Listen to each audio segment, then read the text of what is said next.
Schnell laufen, nein, Schnell laufen, genau. Oder sonst irgendwelche komischen Die Disziplinen, im so Kreis Vollgäse geben. Ja, oder genau. wie? Ja. Ja, in das ist aber auch noch geil, aerodynamischen Suits, Helm. oder? Ja. Genau. Ja. Nein, bei mir Geil. läuft es absolut nicht. Also nichts. Wirklich, bei mir läuft eigentlich nur Fußball. Oh mein Gott, habe ich viel Fußball geschaut. Ich habe die 2. Bundesliga entdeckt für mich. Nein, ich habe wirklich am Latajew, die Winterthurer kennen es. Latajew ist das erste Spiel für Greuther Fürth. 4:5 ist das Spiel ausgegangen. Es hat gekrabbelt und tätscht. Hast du das ganze Spiel gegönnt? Ja, das habe ich gegönnt. Und dann habe ich noch Schalke geschaut mit dem Dzeko und dem Gomis, wo ich heute logischerweise noch das Liebli anhabe von ihm, aber noch vom FCW. Der Gomis spielt jetzt einfach mit dem Dzeko zusammen und dem Katic. Hure wild, hure geil. Ja, Voll, vor irgendwie 70'000 Zuschauer. Ja, richtig krass. Krass. Aber Winterolympiade haben da wirklich keinen Platz in meinem Herz. Und auch nicht in meinen Stromkosten. Genau. Nein, ich finde so das perfekte Berieseln so hinten dran, wie es der Raffi gesagt hat, so ein bisschen im Hintergrund mal drauf schauen, wer schießt da gerade den nächsten Görlingstein oder eben wer läuft da gerade im Kreis umeinander. Ich muss sagen, irgendwie noch geil. Ich finde vor allem auch das SRF hat es noch geil produziert, so, du kannst die ganze Zeit irgendetwas schauen, sozusagen. Ja, Jungs, etwas ganz anderes. Was ich mich auch gefragt habe, ist nicht das Jahr die WM? Ist nicht der Sommer WM? Hure krass, Ja, oder? So, voll. hä? Es kommt einfach wieder ein Sommer mit Null Hype. In 4 Monaten. In 4 Monaten. Gut, wegen dem Drecksland. Ja, voll. muss man auch sagen. Von dem her. Ja. Bro, wieso hasst du Mexiko so sehr? Nein, Jungs, Nein, jetzt ich gehen wir rede nicht in von die Kanada. Politik. Gehen wir lieber rein. Oh mein Gott. Also gut. Ein Kanton, 3 Teams. Herzlich willkommen beim Fußball-Podcast Turm, Grund, Wiese. Wir sind 3 Kollegen, die wöchentlich über die 3 Fußballclubs FC Winterthur, Grasshopper-Club Zürich und der FC Zürich reden. Mit dem Raffi haben wir einen FCZ-Fan. Der Tim unterstützt seit über 2 Jahrzehnten den Club GC und mich, der David, sieht man am Wochenende auf der Schützenwiese in Winterthur. Danke fürs Zuhören und viel Spass mit der nächsten Episode. So, die Herren, der Spieltag 23 ist gespielt. Der FC Winterthur spielt die gegen Lugano und holt in einem richtigen Kampf einen Punkt. Obwohl mehr drin gelegen wäre, unter anderem wegen einer roten Karte gegen den Bislimi, sind wir uns einig, hat Vinti vor dem Spiel das Resultat unterschrieben. Auch die Grasshoppers holen den Punkt und teilen sich die Punkte gegen IB. Dank der 10. roten Karte gegen die Berner kann der GCZ noch ein schönes Goal schiessen und kommt zu einem wichtigen Punkt. Und beim FCZ sieht lang alles rosig aus. Und trotzdem schaffen sie es, das Spiel 1:2 gegen Basel zu verlieren. Das Kader von Zürich wird immer dünner und dazu kommen noch Verletzungen. Wie kann das nur gut rauskommen? In dieser Folge reden wir über schwierige Fans, Finanzaussagen von Papi Sutter und über eine kommende Woche, die für die 4 untersten Teams der Super League wegweisend sein können. Zuerst aber Jungs, wie geht's euch? Habt ihr ein schönes Weekend gehabt? Ja, voll. Recht ein busy Weekend gehabt. Jetzt gerade ein paar eigentlich entspannte gehabt, so nach den Prüfungen und das mal ein bisschen mehr gemacht. Ich habe noch ein paar Kollegen von mir gehostet bei mir daheim, haben sie bekocht, haben nachher noch pokert und dann Super League geschaut, die 2 Matches Winti GC. Da war ich immer so ein bisschen, also während dem Pokern noch ein bisschen am Schauen gewesen. Und ich habe einfach gewonnen, das Turnier dort, das wir dann gemacht haben. Also, ich habe auch schon mit euch gepokert und ich wüsste, ich bin immer der Erste, der dann einfach Dealer macht, weil ich so schlecht bin. Und so Ja, eigentlich schon, ja. Hat etwas, ja. Eigentlich schon, gell? Und das habe ich einfach geschafft, aber ich glaube, die anderen sind auch ein bisschen, sagen wir mal, nicht so frisch gewesen oder auch mal, wir sind noch erklärt bekommen, Reihenfolge oder Poker. Darum bin ich schon ein bisschen im Vorteil gewesen. Hey, und am Sonntag hat eine Kollegin noch an einer Party im Supermarkt hier in Zürich aufgelegt. Da bin ich mit ihr dort hin, ein bisschen supporten, ein bisschen tanzen in einem dunklen Club voller Menschen, die schon ein bisschen länger wach sind, sagen wir es so. Ja, super. Und die Zeit ist heavy. Wow, krass. Aber es war lustig für People-Watching. Und dann pünktlich zum Match bin ich eins über in den Pub dort in der Nähe an der Hartbrücke. Das war auch cool wieder. Das kann ich einfach nochmal empfehlen, jedem dort draussen. Auch wenn ihr die Heime vor dem Fernsehen sind irgendwie am Sonntag, wieso nicht vor dem Fernsehen mit anderen Menschen in Zürich oder in der Stadt, in einem Pub. Dort bin ich in so viele Gespräche gekommen, über Zürich, über Fußball, sonst etwas schwer cool. In welchem bist du, wenn ich fragen darf? Ich bin im Big Ben Westside, also Sportsbar. dort nahe Hartburg, eigentlich gerade beim Abaton-Kino. Ja, Genau. voll, das kenne ich. Sind wir, glaube ich, auch schon zusammen? Oder mit wem? Ah nein, sorry, ganz kleine Story. Da bin ich an einem Schweiz-Match gewesen. Was ist das jetzt für ein irgendeine EM, WM mit dem Föhni bin ich dort gewesen. Ich glaube, dort, wo sie richtig, richtig gut waren, oder? Dort mit dem Frankreich-Penalty am Schluss dann von dieser Kampagne. Aber nicht dort, ich glaube, gespannt oder so. Erinnere ich mich. Einer von denen ist auf jeden Fall völlig eskaliert in dieser Bar. Wir waren auch viel zu betrunken gewesen. Ich weiss noch, unser Glas ist am Boden kaputt und so. Irgendwelche, riesen Szenen dort drin. Ganz, ganz ein geiler Abend. Also ich kann sicher sagen, so hart ist nicht abgegangen bei Zürich-Basel in dieser Bar. Also ich bin reingelaufen und es ist nicht einmal, es ist Women's Premier League gelaufen, irgendwo auf einem kleinen Bildschirm im Ecke und sonst einfach so ein bisschen Standbild. Und dann ich so, können wir bitte noch Zürich-Basel? Ja, lustig. Das ist gar nicht gelaufen. Bildschirm.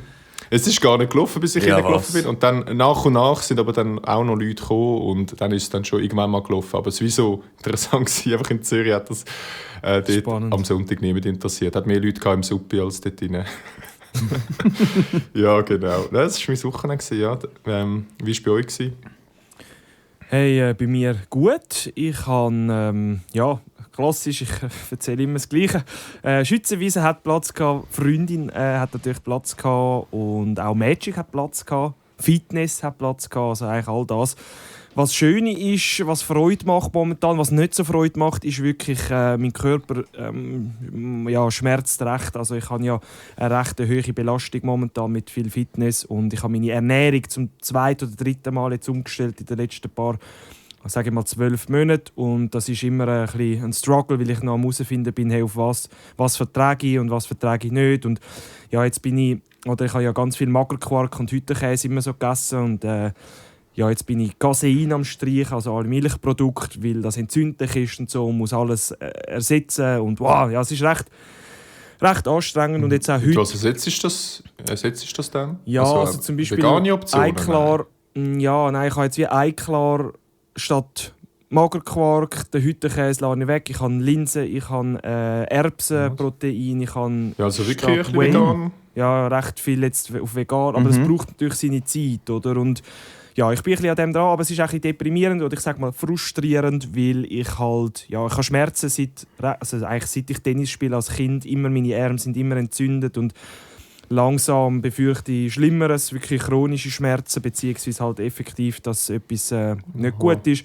Ja, und jetzt muss ich 2-3 Monate lang schauen. Ich habe jetzt auch Omega-3 und Stacks von Vitaminen und ich bin wirklich mega am Schauen und es wird nicht besser und das ist ein bisschen hart, genau. Aber sonst geht es mir gut, also psychisch ist gut, aber körperlich jetzt auch heute wäre Beintraining dran am Nachmittag und ich glaube, ich muss 2 Tage einfach komplett skippen und meinem Körper schnell... Ich wollte sagen, Pausen sind genauso wichtig. Voll. Ja, eben, wenn du so viel trainierst, ist das ja ein Assi-Thema, oder? Wenn du immer die Bewegungen machst und so, ja. Spannend. Genau, oder? Spannend. Und auch das Alkfreie spüre ich schon auch. Es macht zwar Spass, aber es ist halt schon so, nach dem Wintermatch, wo alle weitergehen, bin ich dann so, ja, ich gehe jetzt heim. Es tut auch gut, oder? Dann am nächsten Tag früh aufstehen und so, aber es ist alles so ein bisschen, ein bisschen gedämpft.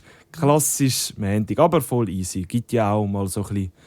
Der Sonnentag war so schön am Samstag, das habe ich so genossen. Bin ich so am 8:45 ins Gym gelaufen durch den Wald. Es hat so gut, das war so schön. Genau. Und ich kann gerade sagen, Bock bitte mehr davon. Und, voll. Heute Morgen Meteo reingeschaut, das kommt schiffen. Ja, also übel. Es regnet und schneit und es wird dann mal noch schnell 10 Grad. Komme ich wieder Grindweh über wie Sau. Ja. Nein, easy. Tim, was hast du so getrieben? Was ist in deinem Wochenende passiert? Ja, auch absolutes Wetter genossen am Samstag. Wirklich hure schön gewesen, noch lange draussen laufen. Und genau, sonst bin ich eigentlich auch nur 2-mal noch auswärts essen, sehr gemütlich gewesen. Und noch ein bisschen im Logic weitergemacht. Da das ein bisschen repetitiv ist, habe ich gedacht, bringe ich aber noch eine kleine Story mit vom Wochenende, ganz kurz. Und zwar, also ich verhindert die Story eigentlich. Zwar, bevor ich zum Mittagessen bin ich so raus, habe noch einen Abfallsack mitgenommen, oder? Bin so zum Container und als ich den Container aufgemacht habe, ist mir der Schlüssel aus der Hand gefallen, in den Container rein. Wow. Und der Container war voll mit Abfallsäcken. Ich sehe meinen Schlüssel nicht. Und es ist einfach so die Realisierung, so, Alter, Ja, ich muss jetzt völlig ehrenlos einen Abfallsack am anderen an helllichtem Tag rausnehmen und meinen verdammten Schlüssel finden dort drin. Und Das kannst du einfach nicht gut erklären, wenn da Nein. jemand einfach reinläuft. Nein, es ist... Und mein Container ist mitten in Wohnblöcken rundum. Es sehen wirklich alle dort runter. Es ist so... Wow, Mami, schau mal aus dem gewesen. Fenster, ein Penner sucht gerade unsere... Ja, genau. Ja, nicht. Was macht der Sucht Penner noch Leute zu dort? essen. Genau. Ah, Und- hässlich. Das psycht mich immer bei den AirPods, wenn ich meine AirPods rausnehme und irgendwo am Laufen bin.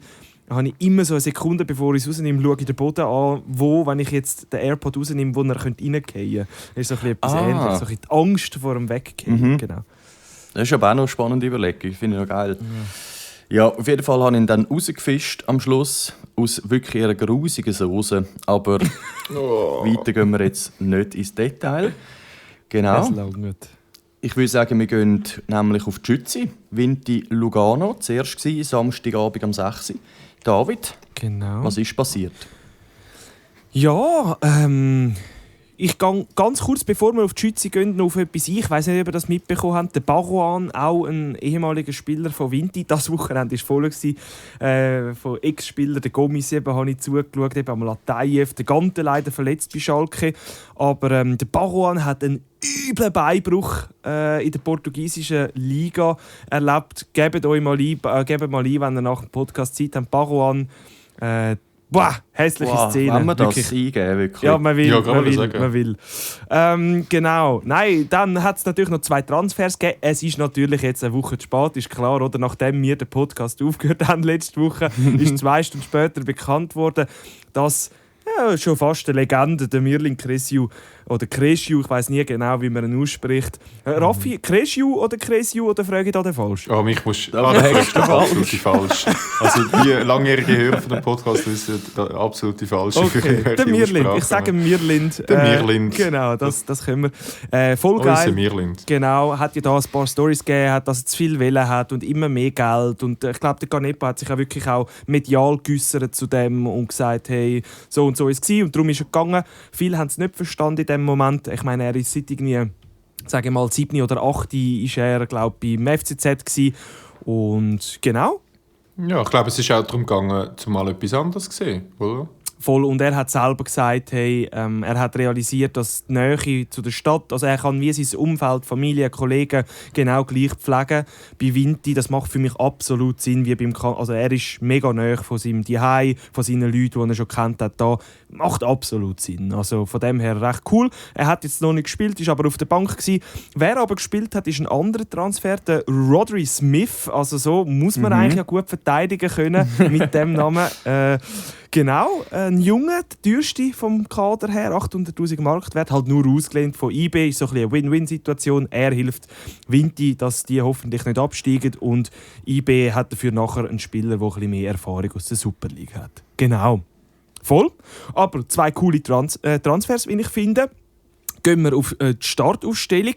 Spannend, auch da wieder ein 3-5-2. Also man merkt, die Defensive wird stabiler. Man hat zum ersten Mal mit 2 Stürmern gespielt, Hunziker und Buess. Und da muss ich sagen, da habe ich sogar vor dem Spiel so, okay, da freue ich mich drauf. 2 Stürmer, statt immer einer, der alles allein vorne machen muss und gegen alle abriegeln und kämpfen, mal das Zweite. Warum auch nicht? Voll.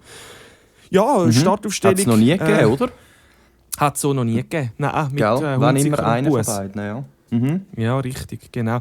Ja, klassisch Capino im Goal. Dann die Dreierkette ist Sitterle, Arnold, Durer, wo ich muss sagen, hat mir gefallen. Die 3 haben mir wirklich mehrheitlich gut gefallen.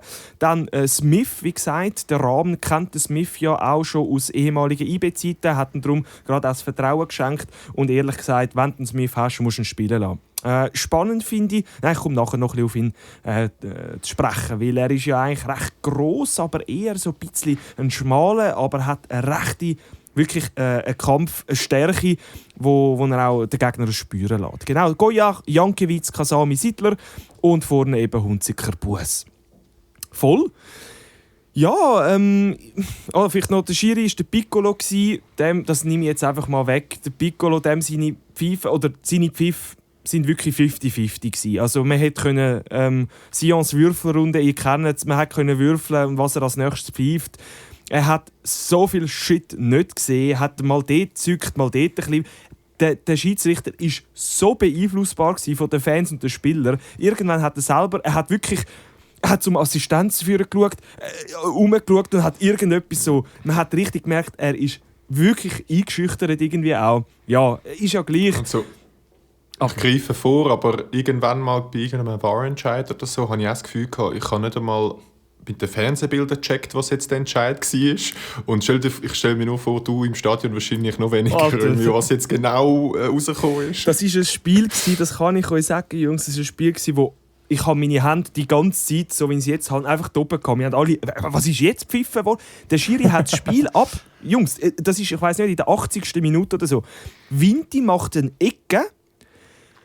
Der Saipi hebt ihn. Also wirklich so, hebt ihn normal. Und der Schiri pfeift ab und wechselt, also zeigt einen Wechsel an.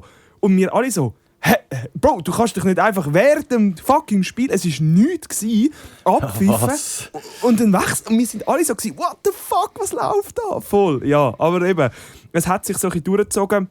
Gehen wir aufs Spiel ein. Es war ein schwieriges Spiel für den Piccolo zum Pfeifen. Ganz klar, ich habe am Schluss auch gesagt, Jungs, ich hätte etwa 90% Fehlentscheidungen getroffen in diesem Spiel wahrscheinlich, wenn ich der Schiri gewesen wäre. Das ist ganz schwierig, weil es ist ein mega Fight war. Mega schön, also richtig geil zum sehen, weil Vinti hat gegen Lausanne schon alles reingerührt. Vinti hat es so gut gemacht. Klar, jetzt am Schluss, man hätte 3 Punkte holen, ganz klar. Aber sie haben den Gegner so gut provoziert, dass er erstens mal gelb sieht, ganz viel gelb, ich glaube 4 gelbe Karten in der ersten Halbzeit hat Lugano geholt, und man hat sich immer so an der Grenze bewegt, dass man eben kein Gelb bekommen hat und trotzdem am Gegner Schmerz hinzugefügt hat, aber immer noch im erlaubten Rahmen, sage ich mal. Und wirklich, da muss ich sagen, sehr gut, also ganz einen guten Auftritt, und das hat mir auch so ein bisschen Hoffnung gegeben, oder? Weil ich gewusst habe, okay, Lugano, ich erwarte nicht so viel. Und trotzdem sind sie wieder rausgekommen, wie gegen Lausanne, wo ich gefunden habe, wow, das macht es gut. Ja, es ist irgendwie wieder Schützi-Vibes so ein bisschen für mich. Irgendwie. Ich habe immer das Gefühl, Vinti, wir haben es ja auch schon besprochen, glaube vor 2 Wochen, so ein bisschen Schützi und so, aber Vinti, ich mag mich fast nicht erinnern. Das Einzige, was mir in den Sinn kommt, ist so das Basel 1:5, 0:5, irgendwie so etwas. Aber sonst habe ich nie das Gefühl, dass Vinti auf der Schütze krass unterlegen oder so ist. Weißt du, gegen uns Lugano, ich habe Lugano gegen GC gesehen, klar, GC hat es auch nicht schlecht gemacht, aber die sind sau gut spielerisch, oder? Und Vinti schafft es irgendwie jedes Mal wieder, die Hause zumindest eine gute Leistung abzuliefern. Und ich finde, sie haben es so gut gemacht, eben auch mit der gelben Karte provoziert, was sich ja das auch gelohnt hat in dem Sinn, wegen Bislimi und der zweiten. Also, ich habe den Match auch noch geschaut, erste Halbzeit recht intensiv gefunden. Easy stark, Alter, easy stark, wie es Vinti macht. Ja, voll. Schön ist das auch am TV übergekommen. Ich finde auch, also aus dem Stadion, eben, der SRF habe ich dann geschaut und irgendwie, es hat überhaupt nicht das wiedergegeben, habe ich gefunden, wie es wirklich im Stadion war. Also rein auch von der Energie, von der Stimmung, von den Fans. Klar, aber du siehst meistens, Lugano hat irgendwie, oder Vinti hat 28% oder 29% Ballbesitz in der ersten Halbzeit. Das hat man nicht gespürt, oder mir zum Beispiel nicht. Also ist ja gleich. Wirklich, sie haben es wirklich gut gemacht. Und auch der Steffen, oder, am Schluss im Interview sagt er lacht fast ein bisschen über, wo sie fragt, und der Punkt ist verdient, was meinst du? Sagt er, eher glücklich. Und das sagt ja auch viel aus, oder? Dass Vinti wirklich gut gemacht hat, dass Lugano, der Zweitplatzierte, sagt, hey, müssen wir mitnehmen, den Punkt. Klar, eben, wir nehmen es, wie es ist. Also Vinti hat 35 Minuten in Überzahl gespielt und hat noch das Goal kassiert, oder? Also, muss man sich jetzt auch fragen. Aber auch da, es ist Lugano. Was gefehlt hat, ist der zweite Treffer. Oder wir gehen ein bisschen für die 43. Minute. Eben das ist das, was du angesprochen hast. Wahrscheinlich die Handsituation dort beim Siedler, wo der Ball oben anspringt. Der Kasami hat ja das 1:0, das vermeintliche 1:0 geschossen. Und es ist dann VAR, hat sich eingeschaltet und hat wirklich gesagt, hey, schau es dir nochmal an, weil der VAR hat eigentlich den Piccolo überstimmen und gesagt, hey Bro, aber sind wir nicht sicher, weil der Piccolo hat auf Hands gezeigt. Hey, es hat mega Diskussionen gegeben im Stadion. Wir haben es gerade auf dem Handy angeschaut und so und sind alle hure hässig gewesen. Und ich war so, Jungs, ja, muss ich euch enttäuschen. Die Regel ist so, wenn das Handy zum Goal führt, dann, also wenn's irgendwo, und der Ball ist prozentual weiter unten am Arm wie an der Schulter, ich bin okay damit, dass das nicht zählt. Leider. Es ist halt wieder so, leider. Es ist wieder Winter, man schiesst 1-0, es zählt nicht. Es ist schade, aber ja. Und ich finde auch gut rausgespielt. Das ist ein schönes Goal in dem Sinn, Sehr, wo man dann sehr. irgendwie rausspielt. Und ja, das Hands eben, es ist so, ja, nein, es ist Hands, aber man schaut es trotzdem und denkt sich so, ja, aber er macht, genau. also, wenn das Paralympics wäre und er hat den linken Arm nicht mehr, oder? Dann geht das einfach so an seine Brust oder an seine Seite da, seine Nieren und dann geht das weiter und dann denke ich mir so, ja, hätte das Goal dann auch trotzdem geschossen, aber ja, man muss auch irgendwo die Linie ziehen. Ich habe schon gesehen, ja, was soll er dann auch anders machen? So habe ich ich glaube sogar im Schützenwiesen-Podcast schon einen Ausschnitt gesehen, im Insta oder auch im Stadion. Ja, was will er denn anders machen? Übrigens, Jungs, die Vollidioten, wirklich, seit ich nicht mehr Alk trinke, was für komische Leute in diesem Stadion rumhängen. Wirklich, die haben sich wegen allem so aufgeregt, wo überhaupt... Sonst bist du selber der Komische gewesen und jetzt... Nein, ich reg mich ja auch gerne auf, aber ich reg mich auf über... Eben, am Schluss hat der Piccolo, das war auch so etwas, eine ganz klare Ecke, also nicht gesehen und hat einfach auf Abstoß gepfiffen. Und dann bin ich auch laut geworden und auch rumgeschlagen. So, Bro, what the fuck? Er schaut eben so zum Assistenz. Ich zeige mal auf den Punkt. So, hä? Dann reg ich mich auch auf. Aber, Bro, wenn Vinti jemanden ganz klar umsäbelt oder irgendwie zurückhebt oder Geld kassiert und dann die Leute so, das verstehe ich nicht. So, hä? Offensichtlicher geht es nicht mehr. Voll. Und das finde ich auch so, ja, schade, wie gesagt, aber nein, kann man geben, ist verdient. Voll. Ja, springen wir dann in die Halbzeit, 56. Die zweite Halbzeit, 56. ungefähr, ist ja da die Gel-Rot gekommen, wo man schön provoziert hat vom Bislimi. Übrigens haben wir natürlich schon auch alle gehofft, dass das passiert. Oder haben wir in der Pause besprochen, hey, hoffentlich gibt es da noch die Rot, das würde Vinti in diesem Spiel gut tun, vor allem, weil etwas drin liegt. Es hat sie gegeben. Und eigentlich nur 5 Minuten später sehr schön, Goyach, sehr schön erkämpft, Bues, Hackenpass, alles wirklich hunziker sauber, also tipptopp. Und dort habe ich schon gemeint, Jungs, heute müssen 3 Punkte hin. Ja, sehr, sehr schade, dass dann so ein blöder Penalty noch gegeben hat. Wir können auch gerade dort springen, Penalty. Das ist auch so aus dem Nichts. So, Bro, er kommt 2-3 Meter nicht an Ball. Eben auch da wieder andere. Der Schütze TV, der Gerber, sagt, ja, der Piccolo lebt im Tessin, wohnhaft in Bellinzona, ist geboren in Lugano, weiss ich nicht was. Nein, chill, Bro, häng's. So schlimm ist es jetzt auch wieder. Eben, da meine ich, Bro, hängen alle mal. Ich reklamiere auch gerne. Vor allem bei Lugano. So Lugano, habe ich das Gefühl, interessiert doch einem Tessin niemand. Oder ist so, ich glaube, wenn, dann weißt du von der Kultur eher so Ambri, vielleicht, weißt du, so ein bisschen so. Aber ich glaube so. Ja.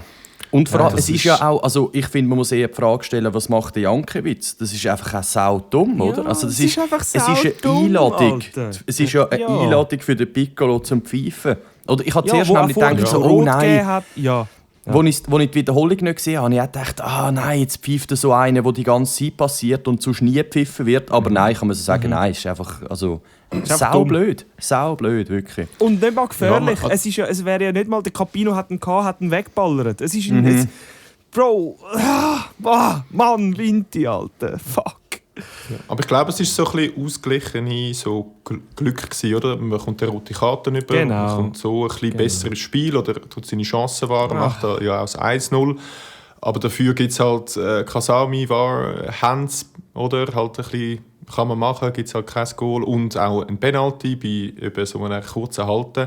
Eben Jankiewicz, oder ich sage jetzt mal, ein Top-Fußballer wüsste genau, in welcher Millisekunde muss loslassen, dass es eben kein Penalty gibt. Und er zieht ihn zurück, als gäbe es also wirklich, Bro, ich glaube, es sind ganz wenige Momente, wo er dort ein bisschen besser angeht, ein bisschen schlauer das macht, dann gibt es kein Penalty, aber da ist es auch ein bisschen Pech und dann gibt es einfach den Penalty, oder? Genau. Das Rumgeschupfen und Rumgeheben während der Standardsituation ist, glaube ich, normal, aber einfach... Ja, es hat mal... es hast einfach wie ein bisschen Pech.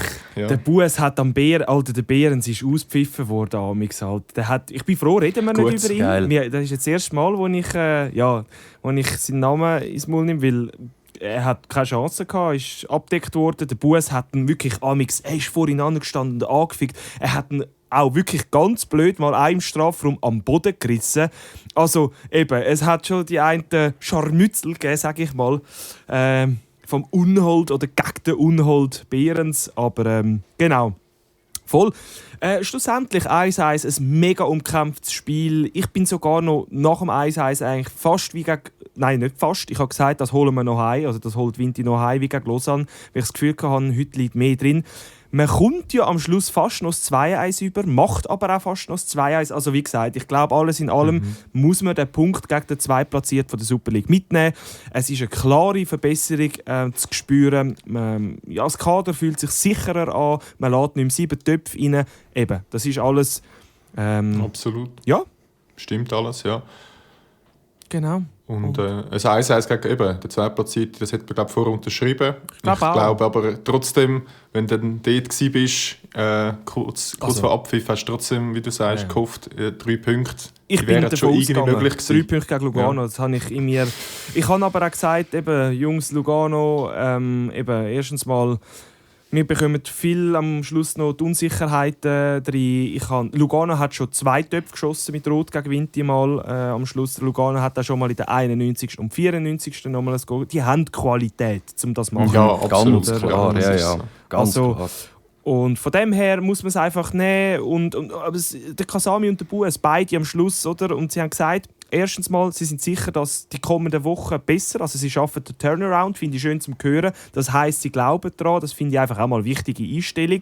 Und das Zweite ist, das ist das erste Mal, haben sie gesagt, oder jemand von diesen beiden, wo sie in die Kabine gegangen sind und enttäuscht waren über den Punkt dieser Saison. Und das ist auch gut. Also eben alles in allem, ich nehme es sehr positiv. Es ist mega schade, dass wir die 3 Punkte nicht holen können. Das wäre so wichtig gewesen, aber es ist noch lang, die Saison ist noch lang. Und von dem her, mich haben es wieder völlig im Boot. Ich denke wieder nicht an den Abstieg. Von dem her, das passt voll. Habt ihr noch etwas? Und sonst würde ich dann... Dr. Zürich ist als nächstes drauf. Vielleicht gibt es ja dort mal Genau, der neueste Patient. Ja, nimmt mich sehr, sehr Wunder. Voll. Nehmen Sie Platz im Wartezimmer. Nein, dann übergeben wir doch zu den Grasshoppers. Genau.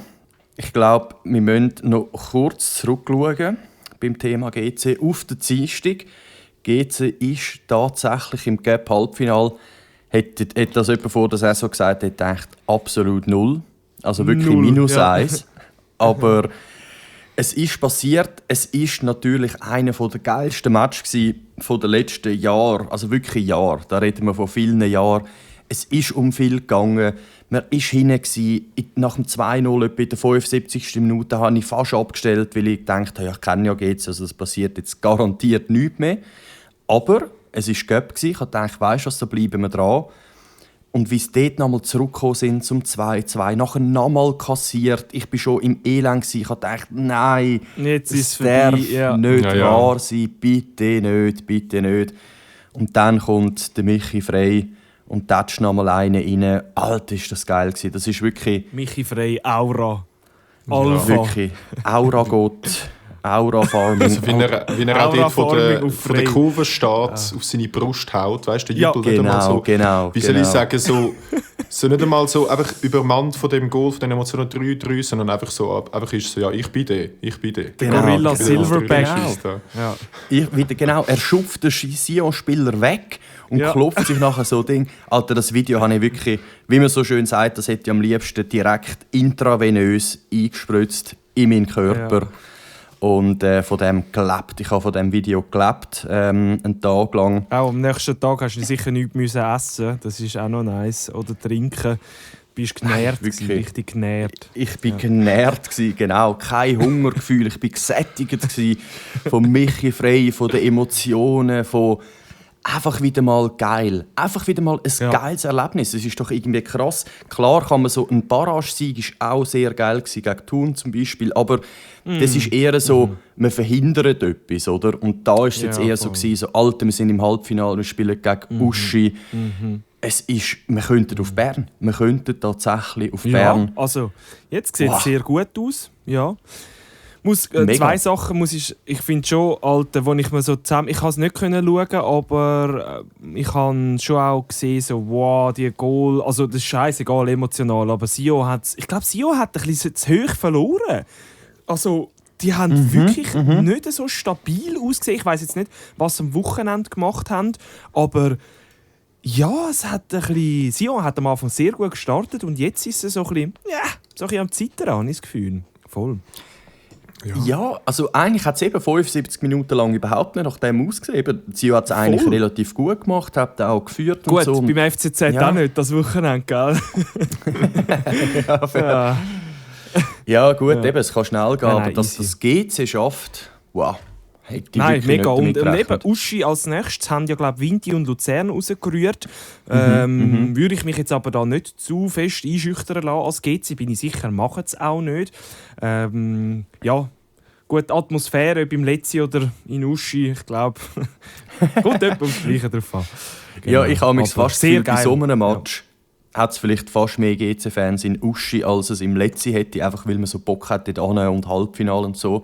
Ich habe das Weekend auch frei genommen, dass ich dort runterreisen. Also es werden viele kommen, die sonst nicht so viele dabei sind. Also das wird ganz ein geiles Weekend, hoffentlich. Ganz eine tolle Erfahrung, ja, voll. Ganz tolles. Es geht wieder um etwas. Es geht um etwas. So geil Unglaublich. als Fan. Es geht um das etwas. Ist so geil. Unglaublich, wirklich. Genau, es sind aber nochmal 2 Sachen passiert. Und zwar 2 neue Transfer. LAFC hat das Kessel aufgemacht. Das Portemonnaie ist offen. Die Limite der MX ist aufgesetzt worden für den Papi Sutter. Ja, es sind nochmal 2 neu gekommen. Der Mohamed El Bachir Ngom. Sicher falsch gesagt, aber ist ja egal. Der Sieg ist... wird bei Transfermarkt sonst überall als Innenverteidiger aufgelistet, vielleicht noch so defensives Mittelfeld. Ist gegen IB jetzt am Wochenende reingekommen, auf dem rechten Flügel. Da dachte ich so, hey, Alter, voll random. Scheiblener am Experimentieren. Geil, ist er abgegangen? Er ist abgegangen wie die Sau. Also, den Sieg habe ich so geil gefunden. Er hat Flanken geschlagen, wo ich dann so dachte, Alter, das ist ja, dass das möglich ist. So viel bessere Flanken können schlagen als andere auf diesem Niveau. Weißt, du denkst so, ja, also jeder kann doch eine Flanke schlagen. Der hat so geile Flanken geschlagen, hat mir richtig so scharf gut gefallen. Oder? Ja, geil. Nein, so einfach so gefährlich, einfach so richtig gefährlich, genau im richtigen Bereich. Weißt, so die richtige Power hinter der Flanke. Alter, der hat mir richtig gut gefallen, der Boy. Geil. Und ja, zweite Transfer, der auch noch passiert ist, heute Morgen tatsächlich bestätigt worden. Wir haben ihn auch schon 2-3 Mal erwähnt im Podcast, Sven Köhler von Braunschweig kommt er, Captain von Braunschweig. Und ich meine, irgendetwas ist komisch. Also, das nimmt jetzt nämlich doch noch Wunder, macht vielleicht dann bei IB auch ein bisschen kürzer, ist ja nicht so viel passiert, aber da würde ich noch gerne darüber reden.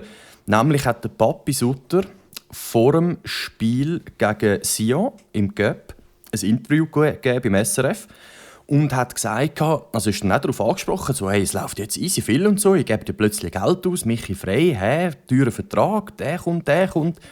Und er hat dann so gesagt, ja, das Budget hätte jetzt eigentlich schon immer gehabt, aber im Sommer hätte halt noch nicht alles ausgegeben und so und darum, ja, hat er jetzt noch ein bisschen Führung und jetzt gäbe es gute Möglichkeiten. Denke ich so, weiss ich, glaube ich ihm das irgendwie, weiss auch nicht. Ja, ich weiss, was du meinst. Ja, es wirkt schon sehr nach, dass etwas gegangen ist. Also es wirkt schon sehr stark danach, als hätte sich effektiv etwas verändert. Und irgendwie auch eine komische Aussage. Aber ja, du, wer weiß. Also, ja. Schon möglich, eben, wie er sagt, dass es einfach im Januar vielleicht ein bisschen mehr gehen kann als im Sommer, aus irgendwelchen Konstellationen, die es sich ergibt. Ich weiss jetzt auch nicht, wo Braunschweig ist, vielleicht im Abstiegskampf, was auch immer. Also geht es ja auch nicht viel weniger, aber gut.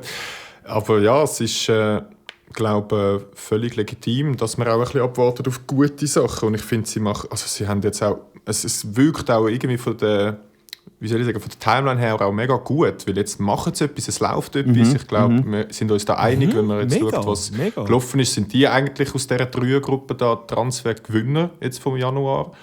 und haben da wirklich etwas gemacht. Ja. Eben, Michi Frey schlägt da schon ein und Mega. steht da schon von der Kurve mit einem 3-3.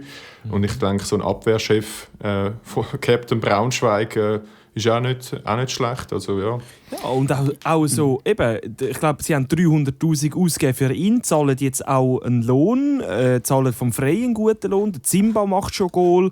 Ich habe jetzt gesehen, der Mikulic ist in der Startelf, ich weiss jetzt nicht, wie er gespielt hat, aber trotzdem, man sieht, Winterthur sagt von sich, Winterthur lebt, aber ich finde, bei GC merkst du das auch, GC lebt und tut und macht und ist schon ein klares Zeichen, wo es eigentlich an soll gehen, also nicht richtig runter, voll. Und, Mega. stark. Ja, genau. Ihr sagt es eigentlich richtig und ich finde, das Zeichen hat immer ein bisschen gefehlt. Aber weißt du, um es nochmal aufbröseln, wenn man jetzt im Sommer anschaut, da sind alle gratis, ausgelehnt, irgendwelche Arigonis Ja, und relativ, so. und mega relativiert worden auch. So voll so, wir müssen aus dieser Schublade kommen, die halt günstig ist, weil wir haben kein Geld. Und jetzt plötzlich Genau. heisst es so, ich glaube, das ist das Problem. He? Plötzlich heisst es so, Ja, wir haben schon immer Geld nein, gehabt. wir haben schon immer Cash gehabt. Hast du nicht gesehen? Ja, der Lambo vorne. Ja, eben, genau. Das Super ist im doch, Porsche.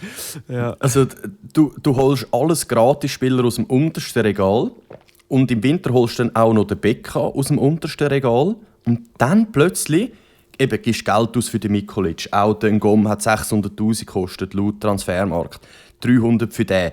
Ein fetter Lohn für den Frey. Der Köhler will so fest zu GC, dass er sich rausstreikt bei Braunschweig und aus dem Training und so. Also, Ja.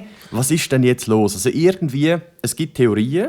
Oder David, ja? Ja, genau. Haben wir nicht schon, also Präsident, neue Präsi von ich weiß nicht, von der Firma, wo ich bin jetzt, aber haben wir das schon besprochen? Oder ist das letzte Mal? Nein, noch nicht. Nein. Okay. Noch Es nicht hat sich ja im ganz. Hintergrund etwas geändert. Das ist in der Halbzeit vom Cup-Fight passiert. Genau, das ist, genau. Die Ja, Medienmitteilung einfach ist er ja hat eine Halbzeit legendär. zugeschaut und gesagt, ja, das will ich, das mache ich. Das gönne ich mir, Projekt. genau. Ja. Ja, das ist der John Torrington, der übernommen hat. Ist vielleicht auch der Torrington-Effekt gewesen, dass man nachher in der zweiten Halbzeit noch gewonnen hat, oder? Nein, aber natürlich unsere geliebte Stacey Jones. Danke für alles, Messi, für den tollen Einsatz in den letzten We 2 spent Jahren. to Spend to win. Ja, genau. Schön gespendet und ja, abfahren mit der, oder? Wenn wir ganz ehrlich Lustigerweise, sind. genau wenn sie fertig ist, they spend to win. Das schreibt sich von selber. Ja, Ja. das passt auch. Also, um die Theorien noch aufzustellen, es könnte sein, wir haben es angesprochen, vielleicht kommen da neue Besitzer, es ist ja das Angebot am Vorliegen, vielleicht haben die schon irgendwie eine Beteiligung und sagen, da nehmen wir ein bisschen Cash, jetzt geben wir ein bisschen Gäse. Theorie 1. Theorie 2 ist einfach, eben der Torrington kommt und sagt, so, jetzt machen wir das aber anders, als Stacey das gemacht hat. Da haben wir ein bisschen Cash, oder? So in diesem Stil. Was auch noch könnte sein, weiss ich irgendwie nicht so recht, ob da etwas dran ist. Eben, das ist eigentlich das, was der Sutter sagt, dass man wirklich einfach das Budget im Sommer aufgespart hat und jetzt ausgibt. Aber das glaube ich irgendwie null. Was ich mir noch vorstellen könnte, letzte Theorie, ist, dass Bayern hat ja auch ein grosses Wort in dem ganzen Konstrukt drin und sagt, du, das läuft sau gut mit dem Aspiensen und dem Zvonarek und letzte Saison eigentlich auch mit dem Iran Kunda. Jetzt schauen wir gefälligst, dass die in der Super League bleiben, weil sonst gurkt es uns dann gewaltig. Und genau, dass da vielleicht Druck Spannend, ausgeübt worden sehr ist. spannend, ja. Lustig. Genau. Ja, wie ich uns kenne, wird wahrscheinlich jetzt diese Woche irgendeine so eine Theorie bestätigt. Also vielleicht noch ein bisschen Wahrscheinlich in einer halben Stunde. Ja. Ja, genau. Schön nach dem Pötte, genau. Ja, also Ja, einfach schnell ich als schneid's Info. dann nicht mehr rein. Ja, genau. Wir nehmen am 11 Uhr auf am Morgen, am Montagmorgen und ja, die lieben es am Eis Sachen droppen. Gut, so, Tim, zu dir. Genau, also gehen wir noch in den Match rein. Genau, GZ hat ohne den Aspiensen müssen spielen kurzfristig und den Zvonarek. Da sind wir gerade bei den beiden Bayern Boys. Ja, hat sich dann herausgestellt, der Aspiensen hat Sushi gebiegen am Abend vorher und hat einen schlechten Fisch verwünscht, tatsächlich. Das habe ich auch ein paar Mal gelesen, das ist so dumm, aber ja, gibt's. Gell? Ich habe irgendwie das Gefühl, das passiert doch nicht. Aber anscheinend passiert das irgendwie doch. Ja, mal. Ich mit meinem Mägeli, das kann schon passieren, würde ich schon Schon. sagen. Das Okay. klingt wie so ein FIFA-Karrieremodus, so, weißt du, Text Ja, abschließen, genau. witzig, Stark. witzig, oder so ein witziges Szenario. Das passiert. Aber ja, in echt würdest du das nicht so sagen, oder? Da sagst du ja, er ist krank, aber geil, Sushi irgendwo essen. Ja, er hat's, ja. Tankstelle-Sushi-Big. Ja, genau. Der Scheibe hat es wirklich eigentlich auch noch witzig gefunden, dass er das so sagt. Und Zvonarek hat sich noch verletzt im Einlaufen, ist auch ausgefallen. Und das war natürlich ein bisschen ein Dämpfer vor dem Match, muss man schon sagen. Aspiensen ja klar der Beste. Und ja, am Schluss sind dann der Planche und der Diarasuba eingesprungen für die beiden. Planche hat relativ früh rausgehen, habe ich aber auch verdient gefunden. Ja, so nach einer anständigen Anfangsphase bei GC muss ich schon sagen, Planche weiss ich nicht so recht, ob das langt. Und er ist ja fix, gell, bis 27 oder 29 sogar geholt worden. Ich glaube sogar noch länger, 29. Oder er gehört GC, das meine ich. Genau, ist auch ein Fixer. Aber gut, ich glaube, den kann man schon noch für ein bisschen Geld vielleicht irgendwo transferieren. Das schon, aber ja. Genau, gehen wir in den Match rein. Es ist so ein bisschen das Theme bei den GC-Spielen. Ich habe es letzte Woche schon gesagt, erste Halbzeit kann man sich fast schon sparen. Beide einfach so ein bisschen GC, klar eher nicht so riskant, oder IB ist immer noch ein bisschen verunsichert, auch wenn sie jetzt gewonnen haben letztes Wochenende. Aber ja, ich glaube, der Unterschied in der ersten Halbzeit hat der Sanchez gemacht, finde ich ein Top-Spieler, wirklich. Er hat so ein bisschen die, wie sagt man dem? Es gibt sicher einen Begriff, weißt, so die Körperdynamik sozusagen, so von einem Lamin Yamal oder so, wie er sich so bewegt, so mit physisch, mit den langen Beinen und so. Hure schön gemacht. Und das ist einfach, eben das hast du gegen so Teams wie IB oder auch Lugano, die dann einfach mit Einzelqualitäten so das Goal machen. Ja. Ja, der wird seine Karriere nicht bei IB beenden, so viel ist gesagt, glaube ich. Nein, ist einer für die Top 5. Ich glaube, bei ihm darf man das. darf man sich aus dem Fenster lehnen. Aber ich habe gefunden, der Lee, meinst du? So genau. Ich habe gefunden, man hat einfach wieder gemerkt, bei IB, die haben einfach so geile Spieler und so ein geiles Kader, das sieht man sofort, wenn man zuschaut. Aber man fragt, also ich glaube, als IB-Fan ist das so frustrierend, weil du schaust dem Team zu, eben, gut, man führt 1-0, aber irgendwie müssten die voll dominieren. Und dass sie da auch nicht einfach das Spiel irgendwie trotzdem ein bisschen, also wie soll ich sagen, geht es einfach mitspielen lassen überhaupt mit diesen Spielern, weißt, dass es überhaupt möglich ist, dass sie da dagegen heben, dass du nicht da eigentlich erzählst, dass da GC völlig abgespielt worden ist bis am Schluss und so. Das ist sicher hure frustrierend mit dem Kader für einen IB-Fan. Ja, übel. Also das eben muss man sich ja schon die ganze Saison fragen, wie das funktioniert, weil eben das Team ist viel besser. Aber ja, GC hat das schon oft gezeigt gegen IB. Erwähnen kann man vielleicht noch die Chance von Zimba in der ersten Halbzeit. Hat er relativ schön gemacht. Der gefällt mir doch noch recht gut, muss ich sagen. So richtig gehypt kann man ja nicht sein. Eben David und ich kennen es mit diesen Ausländerspielern. Man freut sich aber nicht so ganz so fest. Wie jetzt bei meinen eigenen.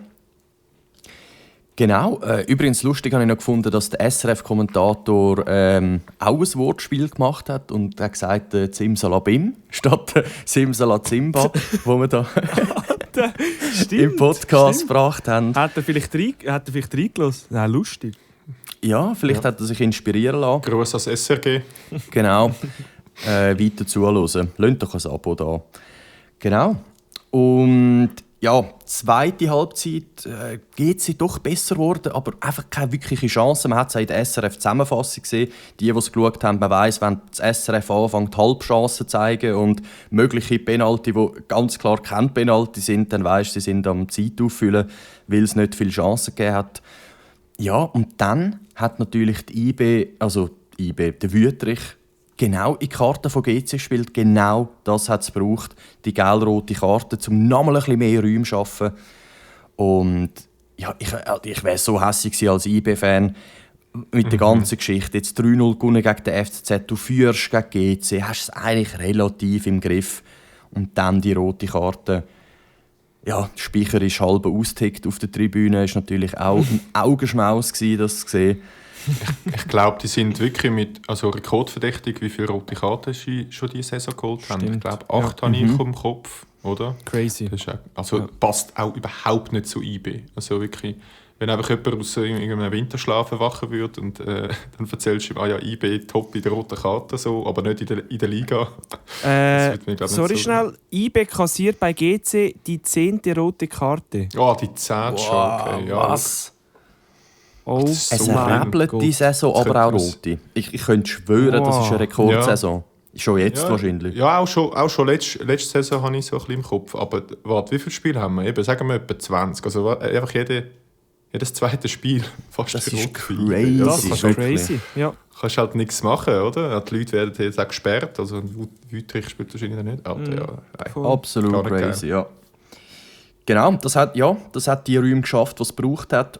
Der Ullmann macht nur Banger-Goal jedes Mal, wenn er trifft. Ich habe genau das Gleiche aufgeschrieben. Ja. Macht nur Absolut. Bangers, habe ich aufgeschrieben, wirklich. Ja, wenn er bucht, ich weiss nicht, wie er das macht. Er ist einer von diesen Spielern, bucht irgendwie nur Banger, macht es 1-1 und das hat irgendwie schon verdammt gut da, das 1-1 so. Jetzt nach dem Sion-Spiel hat man jetzt 1-0 verloren, wäre irgendwie schon ein rechter Dämpfer gewesen und mit dem 1-1 kann ich völlig leben. Es ist eine anständige Leistung und ich finde, man darf auch da jetzt eben nicht übertreiben, nur weil man jetzt gegen Sion gewonnen hat, da plötzlich wieder unglaubliche Sachen erwarten. Eben, wir haben es auch noch mal kurz erwähnt, man spielt gegen das IB, wo Marktwert etwa 5-mal so viel hat und einfach das bessere Kader. Und ja, wenn du da 1-1 spielst, finde ich das völlig in Ordnung und eben, nicht da jetzt irgendwie übertreiben und überheblich werden. Ich glaube, das haben wir gelernt.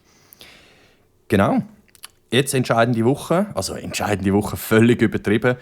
Wichtige Woche, auswärts gegen Luzern. Wenn man dort gewinnt, dann könnte man wirklich so langsam so vielleicht wichtig. von dem Barrageplatz wirklich weg. Ja, ich glaub, oder? Zürich hat das FCZ hat glaub, Luzern, GC und Vinti als die nächsten Gegner. Ich glaube, wirklich jetzt gar nicht so, nachgeschaut. Also sehr, sehr entscheidende Phase jetzt, voll spannend. Ja, und gerade mit diesen 2 Spielen, Vinti Zürich und GC Luzern, in dem Fall unter der Woche, nehme ich jetzt an. Wow, das könnte, richtig das könnte so... Abstiegskampf, Ja, wow. Abstiegskampf TV, ja. Oh ja.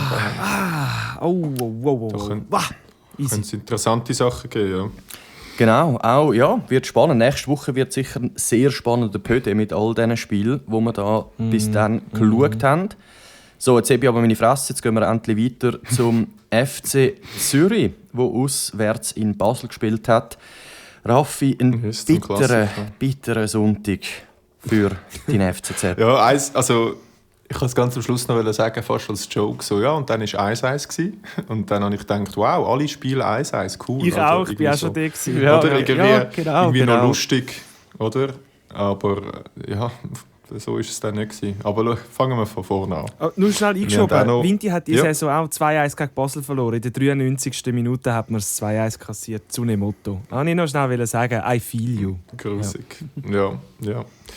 Grusig, nein. Also unter der Woche haben wir auch noch einen neuen Zugang. Der ist, ich glaube nicht mal auf der Bank geguckt jetzt am Wochenende, aber der ist ist ein Innenverteidiger, 32-jährig, Alexander Hack oder Hacki, Der Hacki. darf ich auch sagen. Ja. Darfst du mal Ist sagen. gekommen von der MLS, von den USA, ist in New York gewesen. Und eigentlich, wenn man seinen Werdegang anschaut, das war es eigentlich gewesen, oder? Also, weißt, er ist so in Saudi-Arabien gewesen. Er hat auch Erfahrung im deutschen Fußball können sammeln und dann geht er noch eben für eine Saison 2 dann in die MLS, oder? Und ja, eigentlich. Er ist einfach so die upgradete Version vom Mühl, sage ich gerne, oder? Also ich glaube, der Hacki und der Mühl so vom Mensch her wirken sehr ähnlich. Ich hoffe einfach für den FCZ, dass der Hacki mehr leistet wie der Mühl, weil sonst haben wir...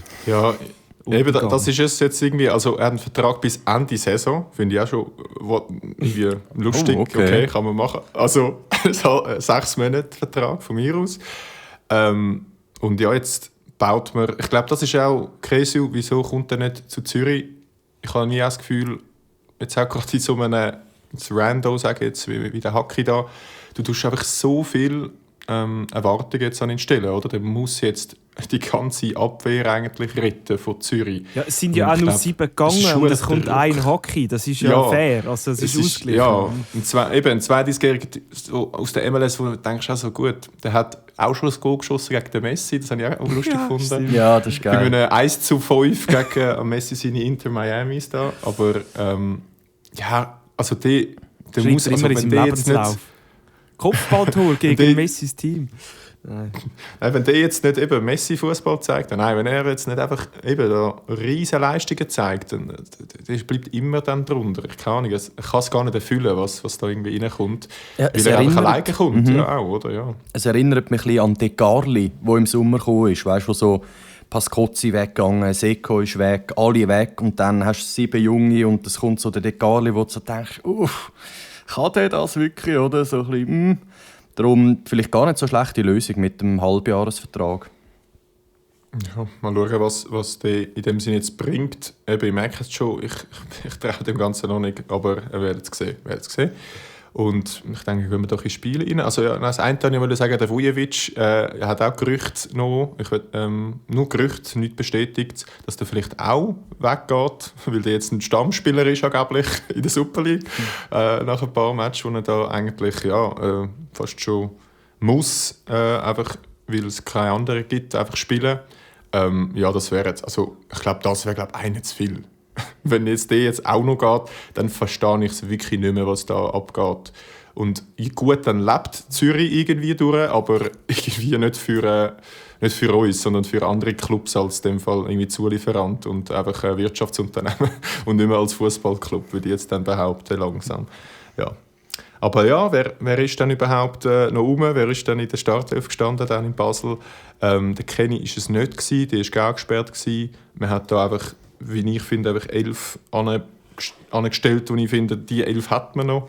Der Rest auf der Bank ist dann noch U21 aufgefüllt, plus noch irgendwie ein Reichmuth oder so und ein Brecher, und Vujovic natürlich, der auch auf der Bank Platz nimmt, wo vielleicht auch kein gutes Zeichen ist, dass der nicht zum Einsatz gekommen ist, vielleicht doch ein bisschen befestigt ist jetzt mit dem Abgang oder auch wegen diesen Gerüchten nicht gespielt hat, aber sonst, alles so ein bisschen, ich finde, zweite Wahl, eigentlich alle, die du anschaust, irgendwie ein Reverson oder auch ein Ume oder auch ein Sauter, auch wenn das Goal schiesst, irgendwie alles Leute, die gerne auf der Bank Platz nehmen dürfen und dann Leute eigentlich, wo recht sind, oder? Wo richtig Qualität haben, spielen Leute in der Stammelf.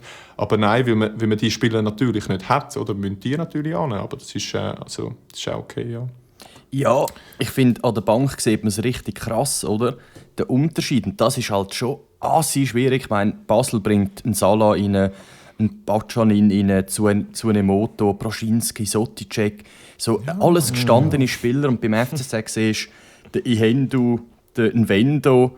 Das klingt so, als würdest du so einen Fluch irgendwie, weißt, so einen und stell dir vor, jetzt bei Basel würde der Salah und der Tsunemoto und der Proschinski alle von Anfang an spielen. Dann würde, glaube ich, auch ein Basel-Fan sagen, so, okay, und wo sind jetzt die Stammspieler in dem Sinn? Das sind alles Leute, die eigentlich gezeigt haben, gut, die dürfen auf der Bank Platz nehmen und so und dann mal reinkommen und dann vielleicht mal etwas zeigen, haben sich noch nicht verdient. Und bei Zürich müssen die spielen, auch wenn sie sich, wie ich finde, noch einmal nicht so verdient haben oder eigentlich eher hätten sich zurücknehmen können, aber es gibt einfach keine Spieler mehr. Ja. Es ist einfach verdammt dünn.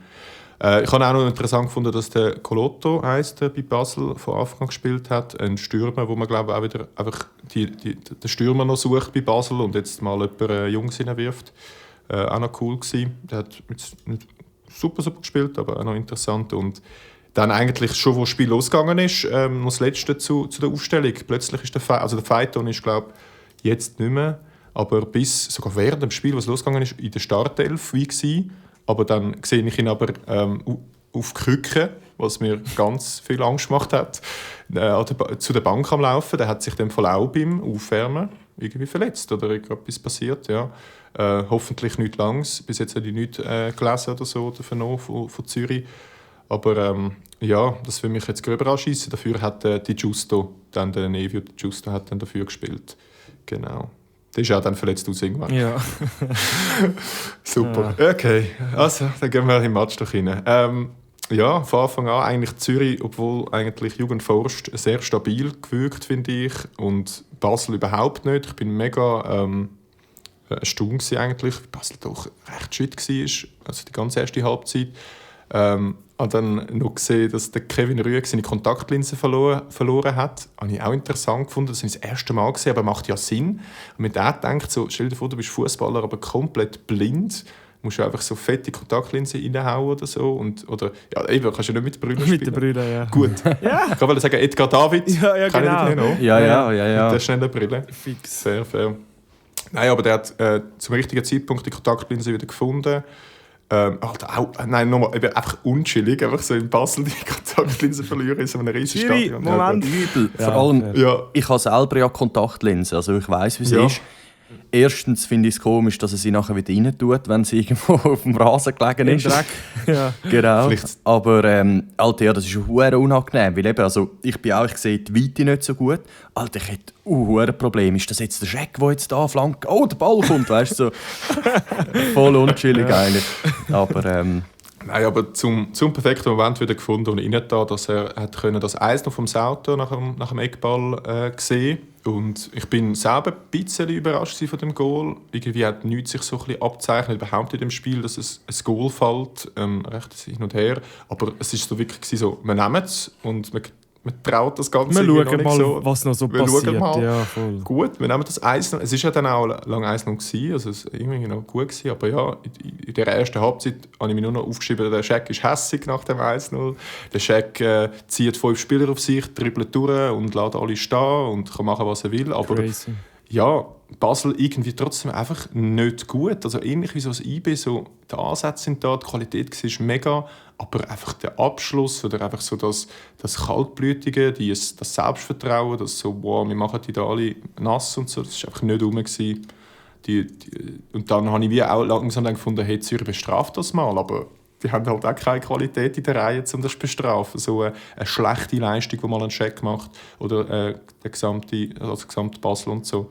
Und wo dann so der Lichtsteiner so bei irgendeiner Trinkpause so eine Taktiktafel führen nimmt. Es hat ein riesiges Meme gegeben, der Amorim, der ein Ex-Menu-Trainer, hat das auch mal gemacht und hat sich alle eigentlich über ihn lustig gemacht, dass er wie so, es ist der falsche Moment, so irgendwann in der 40. Minute anfangen, Taktiktafel zu führen und nochmal erklären, wie genau das Pressing oder wie genau das Ding so, das nehmen die Spieler auch null Gar nicht auf, oder? wahr. Ja, genau. Sie sagen nur noch ja und so, Ja, und dann ist bist du wie gut, so, okay. Fast schon ein bisschen ein Verzweiflungsakt, wie ich finde, ja. Fair. Aber fair enough, jemanden habe ich die ganze Halbzeit nicht gesehen und darum ist der Lichte vielleicht auch bestätigt in dem, nämlich der Huber. Also der hat nichts zu tun gehabt gegen Basel, die Heime, oder? Basel, die ganze Halbzeit, was ich beobachtet habe, vielleicht mal irgendwo ein bisschen etwas, aber wirklich nicht gross. Und darum, ja, eigentlich solid. Wir führen 1 noch zu der Halbzeit, alles gut. Aber Basel natürlich ein bisschen mitschuldig. Und ich bin ja dort eben im Pub gehockt und dann ist so der Barchef hineingelaufen und hat dann auch ein bisschen mitgeschaut und so, auch ein Junge. Und der hat eine ganz klare Meinung gehabt, eigentlich zu Zürich. Dennis Hediger, absolut der richtige Mann jetzt. Hey, die Jungen sollten mal ein bisschen Zeit geben, wir sollten ein bisschen Zeit geben. Und dann bin ich wirklich von dem gefärbt, von dem Gespräch gewesen, so, Geduld haben, okay. Ja, hey, schau, jetzt führen sie 1-0 und wie so ein bisschen motiviert in die zweite Halbzeit, so, okay, ja, nein, Zeit geben, gar nicht so hässig, wenn ich da mal immer im Podcast bin und bestrafend mit einfach durchschnittlichen Leistungen. Ja, aber das hat sich auch in der zweiten Halbzeit ein bisschen, ja, dort eine kämpferische Leistung, eigentlich gute Ansätze und Basel, wo es einfach immer wieder nicht schafft und so. Bis ganz am Schluss eigentlich. Ich muss jetzt auch gerade noch mal schauen, wann ist der Penalty war. Eben in der 90. Minute gibt es dann doch den Drecks-Penalty, wirklich. Also es ist so, ja, das Typische, er spielt den Ball weg, dann steht halt dort ein Fuß und dann steht man auf den Fuß, weil man auch den Ball weg hat spielen. Also man spielt einfach Fußball und will in dem Affekt halt es, ja, man steht einem auf den Fuß. Ja gut, man ist verantwortlich für das Bein und wo es ankommt und dass man dann fällt, aber das war keine klare Torchance. Oder wieder das. Es ist einfach wieder das, keine klare Torchance. Es ist irgendwo vom Affekt. Aber eben, es wird überall Fußball. so gepfiffen. Es ist so wie... Ja. Du kannst das ist wenigstens die Linie. Rot kassieren, obwohl du kein Foul hast machen, blöd gesagt. Oder obwohl du nicht die Tätlichkeit gemacht hast. Das sagt eigentlich alles. Und, ja, ich sehe es ja schon. Wer hat dann so den Penalty reingemacht? Die Verantwortlichkeit, die Verantwortlichkeit für sich selber und wo man mit dem Fuß ansteht und wenn man dann jemanden trifft, sollte das schon bestraft werden. Verletzungsgefahr und so weiter. Ja. Aber ja, ein freier Schuss, der zu mehr als 3/4 einmal reingeht, von 11 Metern, gibt es dann und dann weisst weißt du, also ich habe natürlich auch gehofft, dass der Huber sich da auszeichnen Wow, kann. Das wäre richtig geil gewesen. Das wäre geil gewesen. Das wäre, glaube ich, so, oder? Das hätte auch wie meine Stimmung von wegen Zeit geben, den Jungen, und jetzt mal schauen, was sie machen. Anders. Das wäre so das Höckli gewesen, so, ja. Gut, da haben wir es. Jetzt musst du Zeit geben. Aber ja, das Scheck macht er einfach eiskalt, ist klar.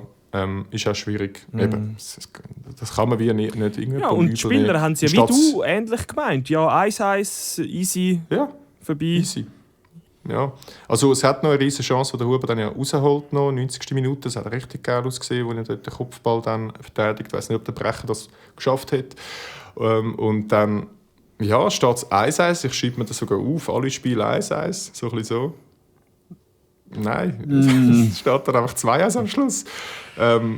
Ich weiss gar nicht, was sagen. Es ist eben, man pennt ein bisschen, man lässt ein bisschen zu viel Zeit.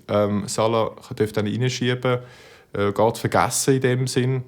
Dann ist 2-1 Basel und die feiern das, als hätte die Champions League gewonnen. Aber ja, fair enough, oder? Ja, der Lichte, wie er vorgerannt ist, der ist glaube so... Bro, der Lichte in den 90. Last von der Schulter, wie er dort vorne rennt und so. Eigentlich hätte ich es eben auch noch lustig gefunden für den Lichte, wenn er jetzt alle 4 ersten Spiele einfach mal verliert. 100%. Aber, aber auch da... Ich bin also Freude, warum Auch da kommt der Salah kommt ja rein, der Batschanin kommt rein, die das Goal kreieren. Ja, was willst du gross machen? Oder muss man auch noch zuerst mal machen, den Schuss so? Aber richtig bitter. Ja. Richtig grusig. Ja. Ich habe mich dann auch gefragt, ist das jetzt verdient gewesen? Hat das Basel verdient? Oder ist das jetzt fett unverdient gewesen? Und einfach ein bisschen Glück und so? Nein, aber so lange es einfach nicht. Wie gesagt, Basel hat scheiße gespielt. Die haben nicht gut gespielt. Und man bestraft es nicht. Und dann wenn Basel mit einer schlechten Leistung kann 3 Punkte einholen und 2-1 gewinnt. Das ist der Unterschied. Und genau das ist der Unterschied zu unseren 3 Clubs. So oft Winti, GC, FC, die können alle super spielen und am Schluss 0 Punkte einholen. Und zwar, das können sie wiederholen und mehrfach zeigen, dass das möglich ist. Und andere Teams können mal einen schlechten Tag haben und gewinnen dann eben trotzdem noch irgendwie 2-1. Und das ist der Big Difference. Ja. Genau, weil sie halt gegen Zürich, Winti und GC spielen. Genau. Ja. Ja. Und ich habe mich ja belehrt, das Transferfenster ist ja noch offen. Ich glaube jetzt noch eine Woche oder ein paar Tage. Ja. 16. Es braucht auf jeder Achse einen. Es braucht einen Stürmer oder einen Flügel. GC braucht noch ein paar Innenverteidiger. Es braucht wir nehmen noch ein paar, ja. Goalie-Frage haben wir jetzt geklärt. Dort braucht es jetzt mal keinen. Aber sonst könntest du überall noch einen posten. Wird fix nicht passieren, sondern der Vujovic geht dann mal eben. In einer Stunde. Gut, könnte ich dich oder in einer Stunde. Vielleicht für einen Alain Arrigoni interessieren. Den würde ich nämlich gerne noch über die Gleise schicken. Der müsste ja nicht einmal den Wohnort ändern. Erfahrener Spieler, Super League-Erfahrung. Ich habe vergessen, dass es den gibt. Ja, ich eigentlich Stimmt, auch. Das ist bei GC wieder zurück. Wow, das ist ganz ein schlimmer Transfer, aber egal. Wir haben ja jetzt 19 Innenverteidiger, dann ist es nicht mehr so schlimm. Jetzt hoffen wir, es geht noch etwas, weil sonst... 9-1-1. Kannst schon auch die Woche schon kippen mit den nächsten Spielen. Ich glaube, das war es gewesen. Ja, dann gehen wir doch in die nächsten Spiele, weil das ist, glaube ich, wichtige Spiel und zeigt dann auch, wo ein bisschen Zürich steht. Das ist einer der schlechtesten, die schlechteste Form bis jetzt. Jetzt gerade momentan in der Super League. Und einfach stark gefördert, da reinzurutschen. Aber in die Barrage. Obacht! Und der Aufbaugegner Winterthur ist auf dem Marsch nach Zürich. Genau. Nein, aber lustigerweise, ich glaube, zuerst ist ja noch GC, gell? GC. Morgen. Ja, Luzern GC. Ja, Luzern GC, genau. Tim, was machen wir da? Ja, ich finde es gar nicht so einfach, muss ich sagen. Also, ich meine, GC hat jetzt Dienstag gespielt, Samstag gespielt, Dienstag jetzt schon wieder. Also die werden sicher auch ein bisschen müde sein mit dem intensiven Spielstil. Aber du in Luzern, ich glaube, da musst du jetzt aufs Volle gehen. Da musst du jetzt nicht probieren, unentschieden zu holen. Das wäre jetzt die Chance. Ich meine, Luzern ist 4 Punkte vorne dran. Mit dem Sieg ist man nur noch 1 Punkt hinter Luzern, näher am FCZ, näher an Servet. Das wäre so wichtig. Darum, ich hoffe, sie gehen all in. Ich hoffe, sie gehen auf den Sieg. Und ich bleibe jetzt richtig positiv und sage, GC gönnt sogar in Luzern mit 2-1. Genau. Sagen dir? Ja, ich mache da glaub, mit dem 1-0 für GC. Ich glaube, die sind einfach wie eben ein bisschen aufsteigenden Ast und Luzern eher. Ja, Der ich zeigt will's eher nicht. nach Ich oben. will's nicht. Ich weiss. Dann tippe ich jetzt mal, ohne irgendwie jetzt mega viel dahinter, einfach ein 1 für GC. Ja. Die Story sehe ich schon. Komm, es gibt ein Rage-Match für das Team. GC ist das mal das bessere Team und sie verlieren aber 2-1. Ja, das könnte ja. Könnte man So leider grusig vorstellen. wie- Ja, Ja. in der ein hässlicher. Nachspielzeit Ja, so genau so. Ja. Voll. Ja. Ja. Ja, und dann Kantonsderby. Ich glaube, der Di Das Giusto, meinst der mag GC, oder? So als Gegner. Ah, stimmt, ja. Der hat gesetzt, Ja, stimmt. stimmt. Ja, stimmt, Irgendwie der ist ja so noch schon bei dort. Vinti und bei immer. Ja. Aber Luzern läuft wirklich nicht. Ja, gut, Zürich-Vinti, Raffi? Ja, David. Ja, also ich glaube, also ohne Scheiß, ich würde am liebsten auf ein 3-2 Vinti gehen. Ich sehe Winterthur als die bessere Mannschaft momentan. Vor allem jetzt hat es noch 3 Verletzte bei Zürich, die raus sind. Die Bank ist irgendwie auch nicht. Also, und dann, das heisst ja wieder, es kommen neue Spieler, die noch weniger Chemie haben, während Winterthur da eigentlich aufsteigend ist. Darum 2-2. Ja, ich bin einfach wieder so in meinem Pessimismus irgendwie. Ich Jawohl. will voll auf Vinti gehen, Ja, so hässig. gut. Ich glaube einfach so auch nochmal 1-0, also 0-1 für Vinti. Und ich denke, es regnet wahrscheinlich Verletzte, wenn ich euch da zuhöre, so Dienstag, eben, so einen intensiven Kalender und wir haben so ein dünnes Kader, das kommt einfach nicht gut. Ich glaube, da Ja, und Vinti spielt momentan eine richtig, Verletzungskrise vielleicht drin. Ja. richtig körperbetont. Vinti geht hart in Zweikämpfe seit dem Lausanne-Spiel. Also so wirklich, das könnte das richtig... Ich glaube, das wird regnerisch ja dann. Ja, Das ja wird ich so bin im richtig letzten am Mittwochabend. grusig. Ich werde etwa 4 Stunden schlafen auf den Donnerstag. Das gurkt gewaltig, aber ja, wieder mal auswärts, da habe ich Bock. Voll. Also wieder mal, ja. Schauen wir mal, ja. Was sagst du, Tim, noch? Ja. Neutrale Zuschauer? Boah, ich finde es auch extrem schwierig. Oder so, eben Doktor, Patient. Mir ist noch in den Sinn gekommen, Stoppable Force gegen Movable Object. Finde ich immer wieder lustig. Aber ich muss schon sagen, eben, Vinti ist eigentlich nicht schlecht in Form, aber ich finde, Vinti ist einfach viel besser daheim als auswärts. Und der FCZ ist irgendwie auch einfach, also ja, eben, wir haben es jetzt auch wieder angesprochen, 9 Spieler weg, kommt eigentlich niemand wirklich rein. Also, irgendwie, ja, ganz ehrlich, ich bin fast auf einen Vinti-Sieg irgendwie. So ein 2-1 für Vinti, muss ich sagen. Sehe ich, wenn dann jetzt, oder? Wenn dann jetzt Ja, beim FCZ. also das Geile ist ja, alle 4 Teams dort unten, die wollen von 9 bis 12 spielen alle gegeneinander. Also da wollen ja, das ist alle eigentlich jetzt. geil, ja. Ah, geil, sehr geil. Und das noch unter der Woche. Nice. Ein Abstiegskampf. Gut. Das ist so gruselig. Was haben wir am Wochenende? St. Gallen GC. Was macht Zürich dort unten? St. Gallen GC, Zürich Luzern und IB Vinti. Uah. Ja, gut. Ja. Darfst du wieder anfangen, Tim? Ja. St. Gallen geht noch fürs Weekend-Spiel. Genau, wir haben ja nochmal Tipps. St. Gallen GC, ja, das sehe ich dann wieder viel weniger. Ja. Auswärts im Kibum Park. Ich auch. Ja. Machen wir es schnell 2-0 St. Gallen. Ich glaube, da gibt es nichts zu holen, ehrlich gesagt. 3-1. Ich glaube auch. 3-1. St. Gallen. Ich glaube auch an St. Gallen. Ich sage auch wieder 1-0. Ja, Gut. ja. Dann Zürich Sehe ich Luzern. leider. Zürich-Luzern, habe ich das Gefühl, haben beide keinen Bock Ja. am Weekend. Spielen das 0-0. Ja, Mann! Ja, geil. Sehr geil, sehr geil. Dann nehme ich es Ja. 1-1. Ich glaube, Zürich wird, oder der FCZ wird ja sicher noch 2-3 Spieler holen. Die werden dann wahrscheinlich spielen. Darum 1-1.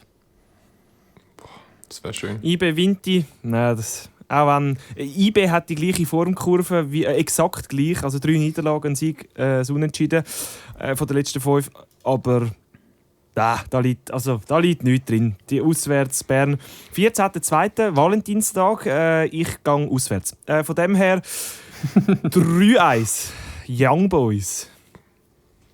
Ja, ich glaube, auch da wieder wäre Vinti die Hause jetzt gegen IB, würde ich viel mehr sehen, auswärts Ja. 2-0 IB. Ja, da gehe ich auch aufs breite IB-Kader und sage auch 2-0 IB. Weil da langt eben rein die spielerische Qualität. Sie müssen nicht mal Chemie haben. Also ich will Genau. nicht mal, ja, voll. Bene, geil. Super. Bon. Guter Tag gsi. Ich bin ready für Transferinfos heute Nachmittag. wo wir dann schön verpassen. Und neu Besitzer von GC. Genau. Und Yes. genau. Ja. Ja, geil. Danke vielmals fürs Zuhören. Danke fürs Schnurren bei uns. Schön gewesen. Und ja, Genau. gute Woche Danke, allen. alle. Gute Super League-Woche und bis nächste Woche. Bis nächste Woche. Macht's gut. Ciao, ciao. Ciao, ciao. Noch einmal ein Einwurf für Zürich. Keita. Stahel. Der Ball kommt zur Mitte. Tor! Julian Filipescu. Rekordmeister! Super League vom Rekordmeister! Für den Spack! Und jetzt ist die Schweizer Wiese gefunden und jetzt haben wir endlich in der Super League endlich Kanton Zürich ein echtes Fußballstadion. Ich meine, was will man noch mehr?